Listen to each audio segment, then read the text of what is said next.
Hi friends, இன்றைக்கி வீட்டிலையே பீஸா seasoning எப்படி செய்கிறதுன்றதை பார்க்கலாம்.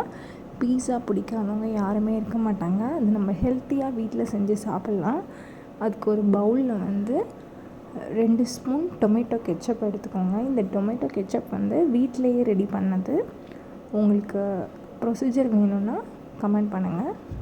அப்புறம் organza 1 spoon, chilli flakes 1/2 spoon. இந்த சில்லி ஃப்ளாக்ஸ் நம்ம காஞ்ச மிளகா ரெட் சில்லி இருக்குல்ல, அதை அரைச்சி காய வச்சு அரைச்சி ஆட் பண்ணிக்கோங்க. அப்புறம் சில்லி பவுடர் ஒரு 1/4 ஸ்பூன், ஜிஞ்சர் லைட்டாக, கார்லிக் 1 ஸ்பூன், தேவையான அளவு உப்பு, அப்புறம் நாட்டு சர்க்கரை தான் நான் ஆட் பண்ணியிருக்கேன். நீங்கள் நார்மல் சுகர் கூட ஆட் பண்ணிக்கலாம். நல்லா மிக்ஸ் பண்ணிக்கோங்க. ரொம்ப ஈஸி.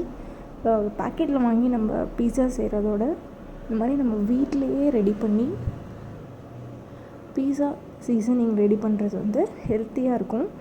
நம்ம கிட்ஸ்க்கு கொடுக்குறதுக்கு ஹெல்த்தியாக இருக்கும். ஸோ முடிஞ்ச அளவு எல்லா திங்ஸையுமே வீட்டிலே ரெடி பண்ண ட்ரை பண்ணுங்கள். இது ரொம்ப ஈஸியான ரெசிபி. ஒரு 5 மினிட்ஸில் எல்லாமே ரெடி பண்ணிடலாம். ஸோ இதை ரெடி பண்ணிவிட்டு பீஸா பேட்டர் பண்ணிவிட்டு அந்த ஷேப் பண்ணி மேலே அப்ளை பண்ணி, ஸோ இந்த பேஸ்ட்டை அதில் அப்ளை பண்ணி பீஸா ரெடி பண்ணுங்கள். பீஸாவோட வீடியோ ஆல்ரெடி நான் அப்லோட் பண்ணியிருக்கேன், பாருங்கள். தேங்க்யூ. கீப் வாட்சிங்.